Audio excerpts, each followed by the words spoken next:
from Olympic City and the home of Pikes Peak, this is the Automotive ADHD Show with Matt West.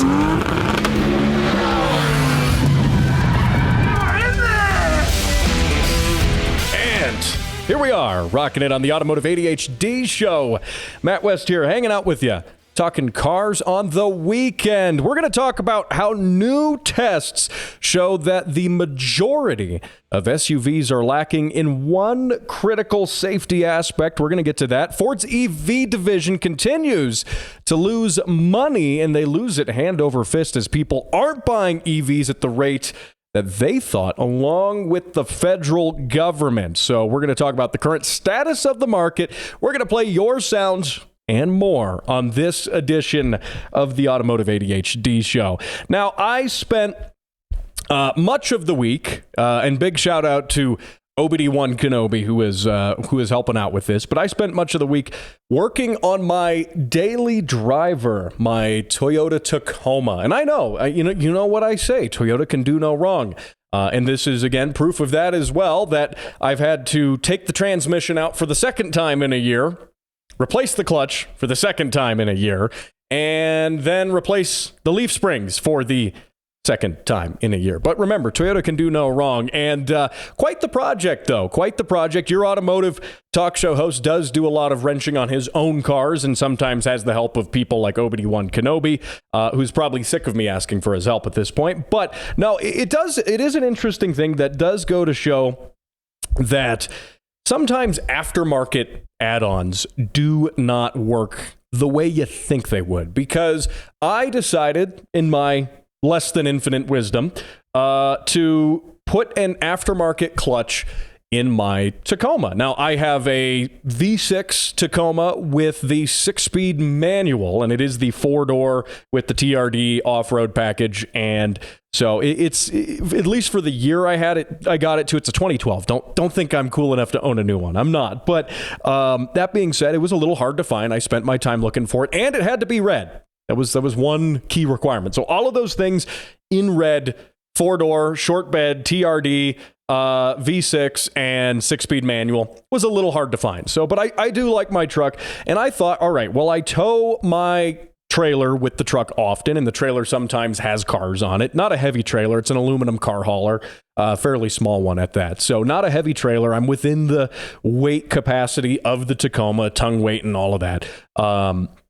But that being said, I thought, let's put an aftermarket clutch and flywheel in the Tacoma to make it a little more friendly to tow with. And so the idea being you put a heavier mass flywheel in the vehicle, and that gives you more rotational inertia as you're starting off the line, which makes it easier to get moving with, of all things, a load, a trailer. And I have maxed my Tacoma out on its weight before, maybe a little past max. Hey, the warranty's long since gone. So, but generally speaking, it tows 6,400 pounds, has a 600-pound tongue weight-ish. I generally tow about, the trailer's 1,000 pounds. Actually, it's like 1,100. I've had it on the scale. It's a really light trailer. And then I've had a 2,400-pound car on it, 2,600 pounds, depending on the car. So, I'm not towing a ton with it, but it helps, especially on those hill starts. So I went out of my way to get a heavier mass flywheel. Now, interesting thing here is that in performance applications, a lot of guys like to go to lighter weight flywheels, especially in the case of my S2000. I even did that. I went from a 14-pound flywheel to an 11-pound flywheel, which makes it a little more snappy, a little more quicker to rev because there's less rotational inertia. And yes, it makes it harder to get off the line, but it's a little 2-seater sports car with a 2-liter engine. And it's already hard to get off the line. So who cares? But with the truck, opposite idea. Going to a heavier weight flywheel. And I think this aftermarket one I got was about 48 pounds, up from 30 something. Don't quote me on the math. But the reason I'm telling you all of this is because of the clutch and why aftermarket things aren't always the best. And this is one of those things that, guys, whether you're a car guy or not, I think this is relevant because even if you're not a car guy, but hey, maybe you're just tuning into the show on the radio for the first time. Well, maybe you've got a car and maybe you need to change a part. Maybe you need to fix something and you're wondering, should I get that aftermarket thing over the stock one. The stock one at the dealer is pretty expensive. Let me go aftermarket. Not all aftermarket items are created equal. And case in point, my clutch. So this clutch, I didn't cheap out on it. This was a performance-oriented clutch. It was actually allegedly an upgrade, and I won't throw the manufacturer under the bus, but it's got a stiffer pressure plate spring as well as a different friction compound in the clutch disc itself without getting too technical. The idea being this holds about 400 horsepower. The truck doesn't make that, but it's for use in Tacomas that have been modified, that have been supercharged, that are doing that type of thing. So I thought, hey, that makes a lot of sense for a truck that's going to see a little bit more towing. And who knows, one day down the road, I might supercharge the truck. Have not done that as of yet, but hey, you never know. But that's also one of the things. You don't want to get too far ahead of yourself. Oh, I'm going to put this performance-oriented thing in because I might boost the truck later or the car, whatever you have, even if you don't have concrete plans to do that. If anything, what I've found, that comes around to bite you usually because you upgrade to a heavier duty item, and you're like, well, what's it hurt? It's more heavy duty. Well, the problem is, in the case of a clutch, for example, and this applies to a lot of things, but in the case of the clutch, it's going to be usually a heavy duty clutch is going to have a heavier feel because that spring in there, it needs to clamp the clutch disc even harder to hold more power. That's going to give you a heavier pedal. It's going to be more wear and tear on your clutch hydraulics and your things like that. But it's also going to be more aggressive. That friction material that makes the clutch a little more performance-oriented. You can't see the air quotes on the radio, but what makes it more performance-oriented also makes it more prone, I would say, in my experience, to being dusty and a little rough and a little chattery. And these are all things that, some people say they don't notice that with an aftermarket clutch. Some people say, a little bit. I definitely noticed this clutch was harsher to grab, at least. Definitely was more prone to chattering if you weren't perfectly smooth with your engagements and all of that stuff. So there's drawbacks to everything. You have to weigh everything like on a balance, on a teeter-totter, if you will, right? Because if you modify something to be more performance-oriented, it is going to then reduce qualities that maybe has in terms of drivability, in terms of comfort, in terms of noise. You see this a lot with performance items. Tons of things. You add performance and you take away refinement and streetability. And that goes to even driveline parts that support that performance, like the clutch. Another good example, also that uses a friction type of material, is your brakes. If you go to a more performance-oriented brake pad, then it's likely going to be noisier and make more dust. That's a trade-off. Well, okay, it's going to be dusty. I got to clean the wheels more. It's going to be noisy. People are going to think a train is coming to a stop every time I pull up to a stoplight. People will ask you. You'd ask me how I know. What's wrong with your brakes? Nothing. It's performance-oriented brakes. So anyway, what also I noticed happened here was that the design of the clutch was a little bit different, and the splines on the friction disc. So if you're on the radio, again, I'm trying not to get too technical. I'm trying not to lose you here, okay? But you have the disc in the clutch disc itself, and it's got a area where the input shaft from the transmission, which has splines on it, teeth essentially, goes into that, and it slides into the clutch disc. Well, that area where it goes into the clutch disc on the aftermarket unit was significantly shorter. So like the area where the splines engage was about half the length of the area on the OEM clutch where the splines engage on the clutch disc. And the result of that was also that my clutch, the actual disc on the input shaft, would wobble left and right by a significant margin. By maybe 3/4 of an inch, it could play left and right, even when engaged with the splines. And this is the whole reason I pulled this thing apart, was because the clutch wasn't disengaging properly. It was still biting. It was still hanging on and dragging. I replaced the clutch hydraulics. I bled the system. I did all of the normal troubleshooting you should do before yanking out your transmission. And it finally came to that, and I realized, the performance thing maybe wasn't as good for the street. Who would have thought? I put an OEM clutch back in it, and it's driving great. So I guess the moral here is, unless you really need that performance, you should maybe wait on upgrading other parts. Maybe wait until you break something. Who knows? Hey, don't go anywhere. You're listening to Automotive ADHD right here. We'll be back in just a minute. And now for how things work with an engineer. Transmissions. Shift. And that was how things work with an engineer. More of How Things Work can be found at facebook.com/automotive ADHD.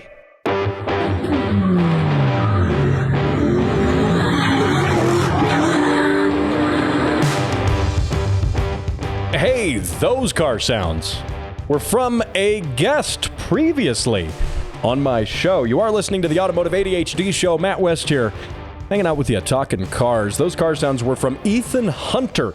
He is a motorsports nut. He is trying to compete perhaps in every single motorsport known to man, and I had him on the show a couple of months ago, and it was a fantastic interview getting his thoughts on the motorsports industry, what grassroots racing is like in 2024.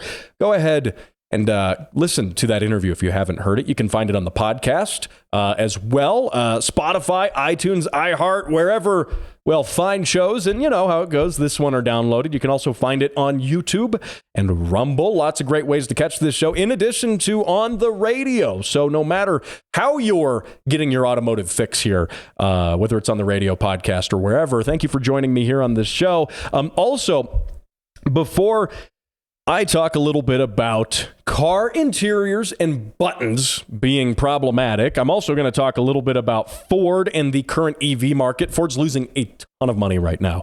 So we're going to get to some of that and more. But before we do that, I got to throw this out there.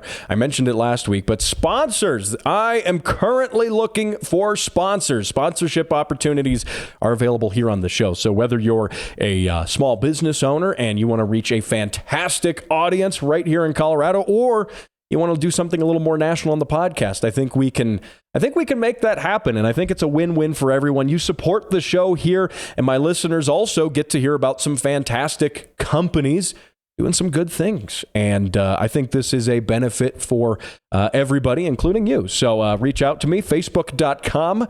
Matt at throttlewarrior.com. You can also reach out to me on the Facebook page as well, facebook.com/automotive ADHD. So, car interiors. I think car interiors have been getting out of hand for quite some time now. And I mean, we've got touchscreens on top of touchscreens on top of touchscreens behind touchscreens. You got them in your gauge cluster. You got them in your center stack. You got sometimes two in the center stack. You sometimes got one positioned up real high in your line of sight. And then you've got ones in the back. You've got ones in the headrest. You got ones in the ceiling. You've got them, even on the passenger side. Luxury cars are adding screens onto the passenger side of things, even though they could just reach over to the center stack and use that. No, they need it right in front of them. And I think we are being killed by screens. We're being crushed by the weight of all of these screens. And this is where it gets interesting, because I have to disagree with a fairly prominent auto designer. And hat tip, The Drive, Jerry Perez from The Drive, for actually doing the interview with this guy. The guy's name is Klaus Busse, B-U-S-S-E, Klaus Busse. I don't I don't know how to pronounce his name, but as an American, I will reserve the right to mispronounce it. But Klaus is a designer who has worked with Chrysler, Jeep, Dodge. He's worked with Alfa, Fiat, and now he spends his time working with Maserati. And he has a take on center screens and things like that I find objectionable. I find it outright offensive even. And when asked about why the use of screens in cars has become so prevalent, and why don't we just get rid of them or bring it down a little bit? Let's bring some features back to being buttons. He says, quote, "We use screens because there are so many features in a car that if I were to put a button for everything, the cabin would look like an old 747. He goes on to say, "The idea is to organize things in a screen that only present to the driver what they need at the moment." And that sounds good and all, right? Yeah, present you what you need at the moment. Buttons can do that, by the way, because if you need to push a button, look, it's right there. You can push it. But the button doesn't move, by the way, contrary to things that are on touchscreens where they move and they run away from you and they go into different menus. But this is where I have to disagree with him. Firstly, I will get the safety spiel out of the way. I've talked about this probably 2 or 3 other times on the show over the past couple of years. But safety. There was a study not too long ago that compared drivers using physical buttons versus touchscreens and compared how long it takes to accomplish a certain set of tasks.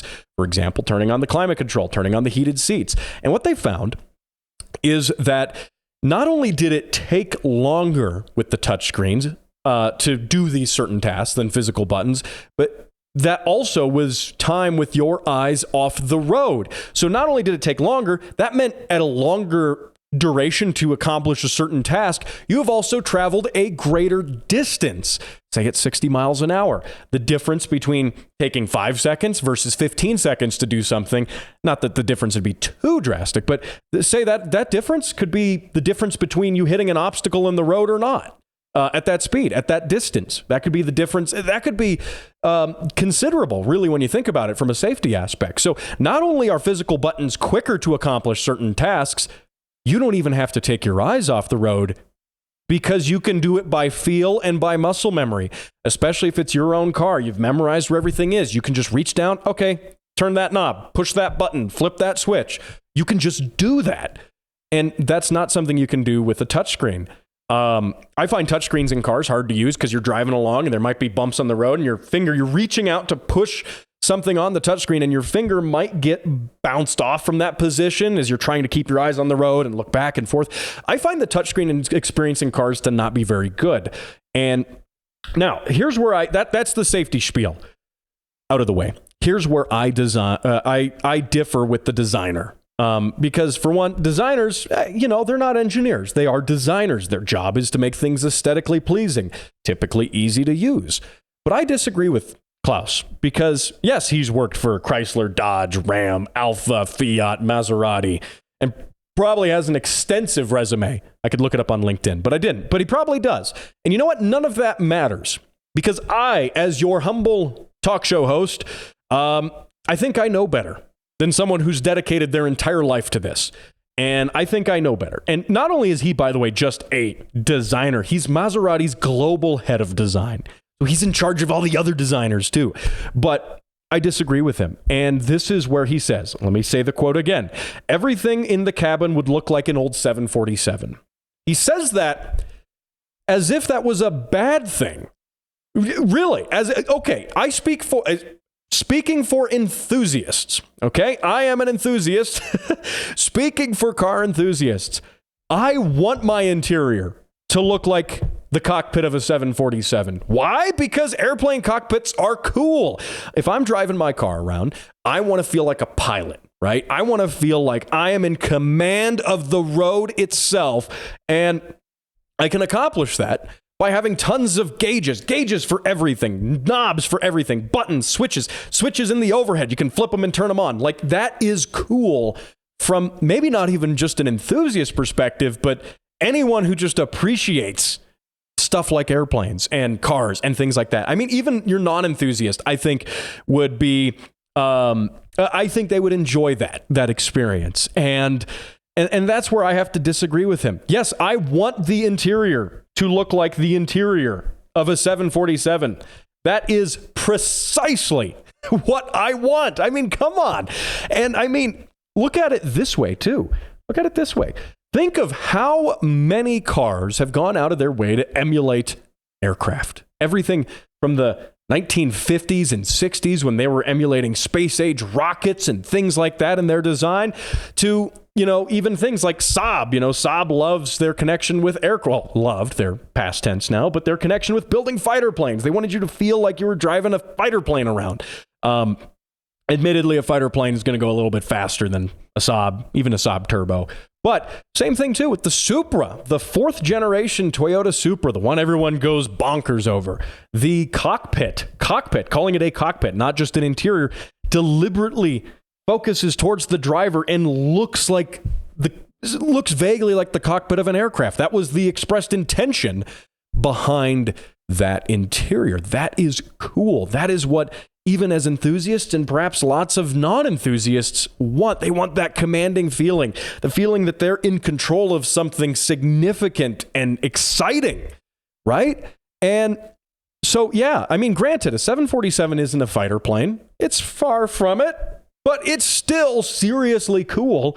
And as an airplane in general, I think anytime you're interior of an automobile can resemble that of an airplane. It's kind of cool. I mean, granted, general aviation these days is really quite, a lot of your general aviation aircraft are like from the 50s and 60s, and we're still using them. But you know what? That's still cool. That's still fine. And so that's where I disagree with Mr. Klaus Boos. I think he knows nothing about cars. I think he knows nothing about what people want in their cars. Now, getting back to the screen debate here. I don't like screens in cars, period. I will put up with screens in certain cases, though. And I get that a lot of millennial buyers and even your older Gen Z buyers actually really want screens. But I think we have some screen overload going on, especially even in Maserati's current offerings with Klaus. You got screen in the center stack. Another screen below that is the climate control, which you could just really accomplish that with some buttons and some knobs. And then a screen in the gauge cluster. Where I feel like screens make sense is the gauge cluster. And that's where I think that makes the most amount of sense, because it's right up front. It's in your line of sight. It's where you're looking at stuff already. I think Hyundai, by the way, I will praise Hyundai. I think Hyundai does a great job of this in their current lineup, where you've got your gauge cluster, but then a part of your gauge cluster, when you turn your turn signal on, turns into a blind spot camera. So a camera on the side of the car feeds that video signal to a portion of your gauge cluster to show you that blind spot. So you look over at your mirror, and then you look forward and you can glance down at your gauges, and boom, okay, I can see my blind spot is clear. That is really cool. That's a dynamic use of the gauge cluster. Also, maps. Maps in your gauge cluster make a ton of sense. I'm the driver. I'm driving around. I don't want to look to the side. I want to just glance down real quick. Okay, I'm on the right track. I got my speed and some other things there. It's configurable. To the enthusiast aspect, a gauge cluster screen can be configured. I want more gauges in there. I want other things. I want my tachometer in a different spot. I can make it feel a little more sporty that way. That, I think, is brilliant use of the gauge cluster screens. Where I don't like them is the infotainment system. Yes, I know that modern cars at this point are going to have screens there. I think we should minimize those screens. They should show some really basic stuff and then have some menus for little finicky settings and things for your car. Stuff that you're not going to try to be adjusting on the fly. Stuff that you're going to maybe adjust about the car when it's parked, when you're sitting there. Maybe you're in the McDonald's drive-thru. I don't know what you're doing. But climate control, that historically I think has been a big point of contention with screens, because screens are tough to use with gloves. Now Volvo has tried to overcome that with different types of screens. But you know what? Dare I come out saying saying that I'm a Toyota fan, but I think Toyota in their new lineup, the new Land Cruiser, Tundra, Tacoma, all of the above, light use of gauges, still physical climate control buttons. That is the way it was meant to be. Dare I say, the way God intended for it to be. Now, don't go anywhere. You're listening to Automotive ADHD. We're talking about Ford losing money on EVs right here after the break. Colorado Springs' #1 car show by default. This is Automotive ADHD. And you are listening to Automotive ADHD. Matt West here, hanging out with you, talking cars. Thanks for making this show a part of your weekend, or hey, if you're listening to it on the podcast, whenever you're listening to it, however you get your dose of automotive events and culture and things that are happening in the world. So I got to talk a little bit about racetracks real quick. This is some sad news that has come by way of Pueblo Motorsports Park. Now, Pueblo, Colorado has quite the track, I think. Pueblo Motorsports Park is, they've got drag racing. They've also got a road course, and they got a lot to offer motorsports enthusiasts. And the sad news here comes by way of a post on their Facebook page. And before I get into that, just know that even if you are listening to this on the podcast, and you're not local to Colorado, if you're listening on the stream, the podcast, wherever, this has a very important lesson in it, I think, for all of us. And I'll get to that in just a minute. But they say 2024 schedule postponed, and they go on to say that this is the toughest news they've had to share about Pueblo Motorsports Park since the beginning of COVID, since the lockdowns and stuff. And they said that there has been an issue with the surface of the racetrack, specifically the quarter mile, the drag strip. And that specifically relates to there's a pavement transition from asphalt to concrete, and that specifically relates to that. The start of the concrete to the asphalt transition. And they say that the issues continue almost to the quarter-mile finish line. And the reason for some of the pavement issues is because the pavement's getting old, and Colorado winters, the Colorado winter this year didn't particularly agree with the pavement. So they reached out to the city of Pueblo, and they were able to get a city engineer to take a look at the track and assess those areas. And yeah, they gave them the bad news. The track is going to need, much of the surface is going to be needing replacement. And that is going to be expensive. That's going to be very expensive. And so they're currently in the bidding process, looking for presumably a contractor to take this job and bid on the project. But that means that drag racing is going to essentially be put on hold at one of Colorado's, I would say, best drag strips, and one of the, I would say, dwindling number of drag strips now that Bandimere up by Denver is no more as well, as they transition to a new facility. And so, this is sad for race fans here in Colorado. This absolutely is. It's a bummer, especially right at the start of the season. Everyone's been working on their cars all winter, getting them ready to go. Start of the race season, got to cancel it, right? The good news is it does sound like some of the things relating to the road course and events going on there might still be happening. So that's good news. The facility won't actually be closed down completely, but drag racing is going to be tough, and they're working on figuring out ways to cover the cost of it. And this brings me to a challenging point, which is that we need to support local racetracks. When was the last time you heard of a brand new racetrack opening up in your neighborhood, in your area? It doesn't happen. It really doesn't happen. The racetracks, they all have aging facilities these days. They all face tons of issues when it comes to local governments and changing regulations, housing developments encroaching areas that were once unpopulated, which is why they put the racetrack there. All of these things are happening and are a threat to racetracks, and make it challenging, I would assume, to be a racetrack owner and operator.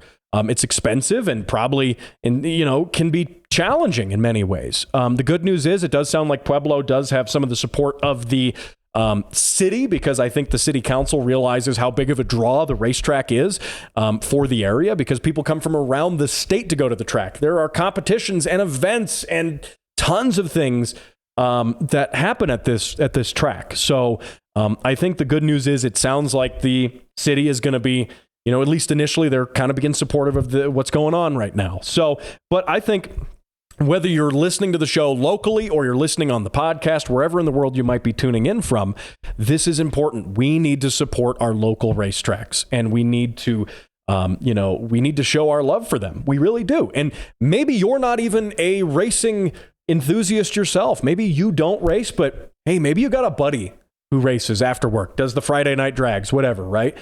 Go out there, go spectate, go buy a hot dog at the hot dog stand or something, at whatever racetrack it might be. Just being there, I think, is supportive of racetracks. In Pueblo's case, I'm not sure if they're, taking what they're doing to, help fund this, but obviously they're going to be doing probably as many events as they can and different things like that. So I think just even being there and being supportive probably will be helpful. I'm sure they're also, they wouldn't turn down any other help that they can get too. But that being the case, we got to support these local racetracks. We got to keep them in business. Think of it like the racetracks we have. Think of those as the only racetracks we're ever going to get, because that's how things look sometimes. Now, hopefully that'll change, but we got to treat them that way. So support your local racetracks, however that might be. So anyway, another thing I got to get to here before we wrap up this segment and talk about Ford and EVs and stuff. That's going to be fun. Another thing I got to get to is cars with automatic braking. Cars with automatic braking. Let me put it this way. As an enthusiast, I hate automatic braking. I think it's ridiculous. I think that I want to be in control of the car. I don't want the car doing anything that I don't command for. But as just a driver on the road, and importantly, as a motorcycle rider, I think automatic braking saves lives. And the IIHS, the Insurance Institute for Highway Safety, has created some new crash tests to look at automatic braking systems. And it turns out most SUVs currently on the market, everything from Mazda to Hyundai, Jeep, Mitsubishi, Chevy, Volkswagen, even Toyota, dare I say, all of them have received pretty poor ratings when it comes to automatic braking. And this new test kind of incorporates a lot of things, and seeing some of the footage of this car hitting a mock-up, motorcycle rider. I think for me, as someone who rides a motorcycle, and maybe if you do or have a friend or a family member who does, really should hit home, because a lot of motorcyclists can be injured very severely by a rear-end collision that might only be a fender bender on a car. So go ahead. I'm going to roll this clip here. Go ahead and give this a listen. For our first test group, we evaluated 10 small SUVs. While many of the vehicles struggled, especially with the motorcycle Target, a few vehicles did perform well. The Subaru Forester was the only vehicle to earn a good rating. It avoided crashes with the passenger car Target at all test speeds and avoided crashes with the motorcycle at 31 and 37 miles per hour. It also provided a timely forward collision warning in all the test scenarios. The Honda CR-V and Toyota RAV4 also performed well in our new test. They both received our second highest rating of acceptable. 3 vehicles earned marginal ratings in our new test. While we'd like to see improved performance from these vehicles, they all exceeded the requirements of our original test. 4 vehicles earned our lowest rating of poor. They were the Chevrolet Equinox, Mazda CX-5, Mitsubishi Outlander, and Volkswagen Taos. None of the vehicles performed consistently in any of the test scenarios. So what I think that, for one, teaches me as just someone who's on the road is that you got to be wary of cars, especially if you're a motorcyclist. I mean, hey, we talk about cars here, but we love our two-wheeled brethren who were, born with 2 less wheels than the rest of us. But as a motorcycle rider, one of the things I think you can do, and I'm not saying that, yes, cars without automatic braking have existed for, well, as long as cars have existed, obviously. This has been a present threat. But cars that, help with distracted drivers at this point. I mean, drivers are so distracted. Phones, this, that, all of this stuff going on in modern vehicles is absolutely nuts, in my opinion. Drivers are more distracted than ever. So having some good automatic braking tech can absolutely save lives. And the statistics are even showing that is the case now. Also, if you are a motorcycle rider, I'd say whenever you're at a stoplight, stop somewhere, kind of scooch over to the one side or the other of that lane. That way, at least if someone comes in behind you, they'll hopefully miss you. So anyway, there you go. Let's keep those roads safe. Let's drive better. Let's be better with all of this. Don't go anywhere. We're talking about Ford after the break, and maybe how they are going to try to be better with EVs, or, well, maybe not EVs. We're going to see. That's coming up here on Automotive ADHD. Don't go anywhere.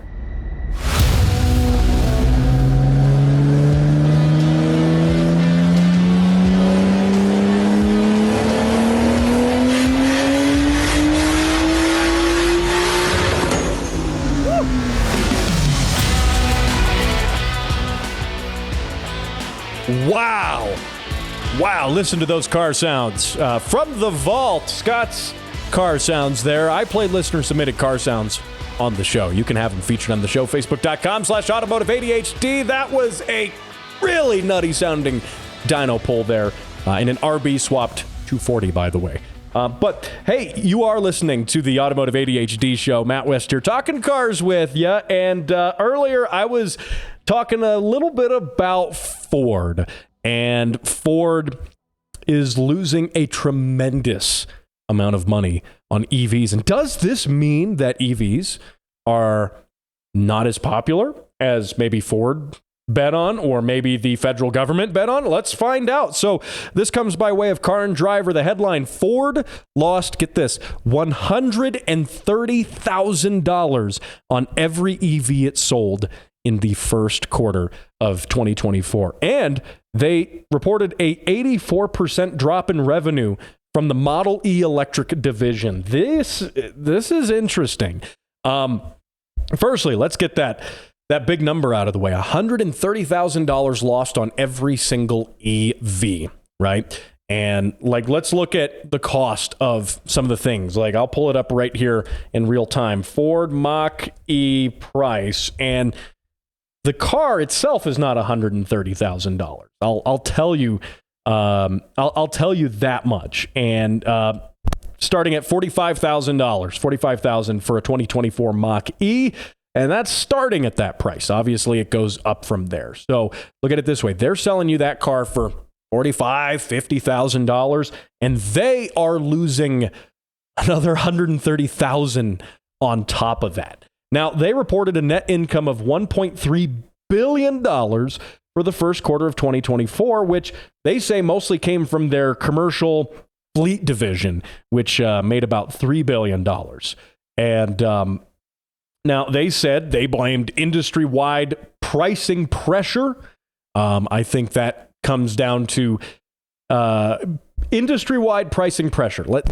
I think that means consumers don't want to pay $130,000 for an EV. Most consumers. Think of it this way. That's not even $130,000. $130,000 lost on every EV on top of a $50,000 EV. So to break even on that EV, a Ford Mach-E, that means you'd have to spend, easy math, $180,000 on that car. And Ford is only breaking even at that point. That's not even actually making profit yet. Now, those astute businessmen will probably say that any new venture, EVs, be it that, any new sort of thing, is going to lose money in the early side of things. Yeah, it is. Yeah, that's how businesses operate. You lose money for a long time before you start making money on any sort of new thing. And Ford's Mach-E or Model E division, as they're calling it, their electric stuff. And that includes stuff like the F-150 Lightning as well. I do like the F-150 Lightning. I do like it. I think it's a fairly competent,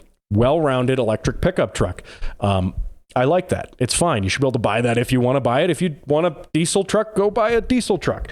But that being said, they're losing a ton of money on this.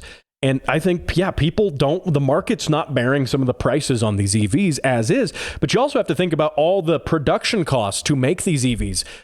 Part of the reason they're losing $130,000, it's not just that it costs that much more to actually physically manufacture the EVs, but you have to look at the investment cost of that to start all of this up. All of the R&D, all of the tooling to make this work, all of the supply and the different things that have to be brought together to actually manufacture these cars en masse, which is, again, so it's not that it technically costs, more for one car, but you have all of this cost sunk into it cumulatively, I should say.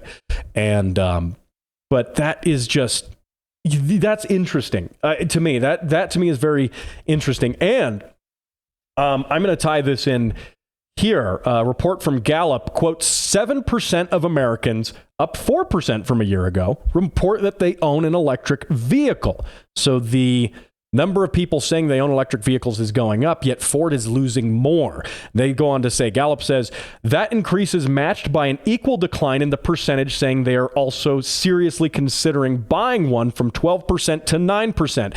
Meanwhile, fewer Americans, 35%, down from 43% in 2023, say they might consider buying an EV in the future. So we have EV ownership collectively going up a little bit, but the number of people who actually say they're going to make that leap and buy an EV has gone down from 43% to 35%.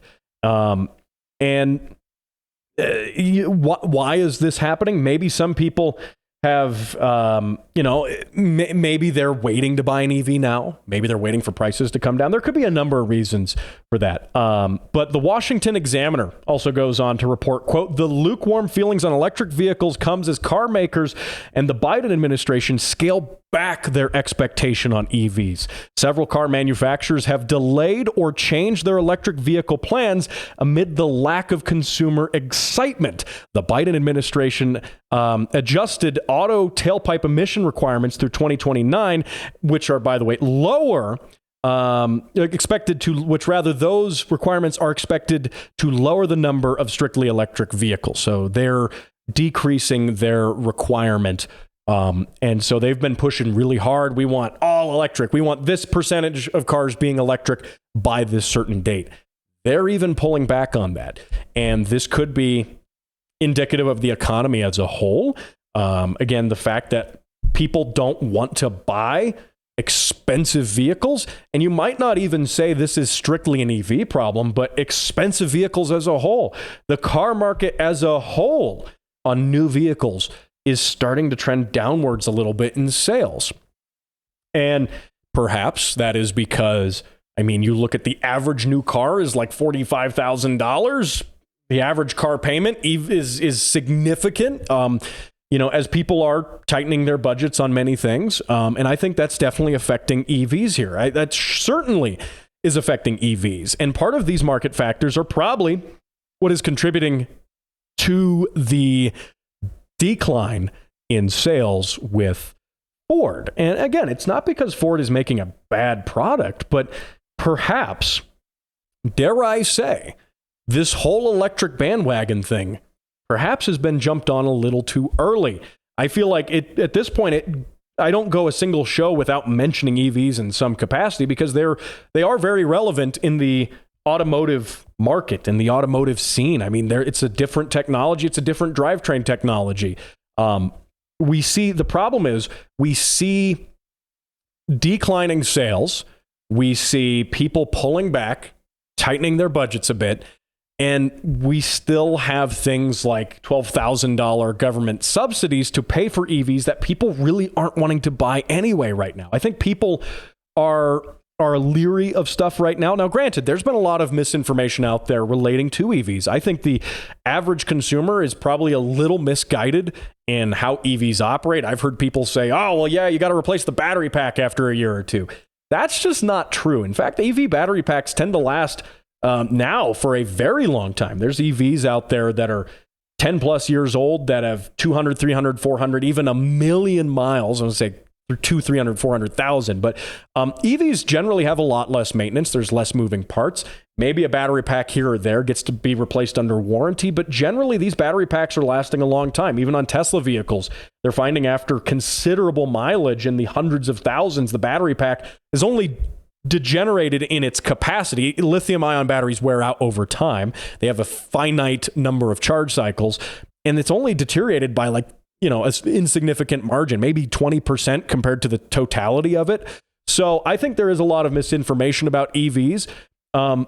So I think, perhaps you have some uneducated consumers. Would I buy an EV if the circumstance was right? Yeah, I would. I'm a diehard gearhead. I like my manual transmissions, my gas-powered engines.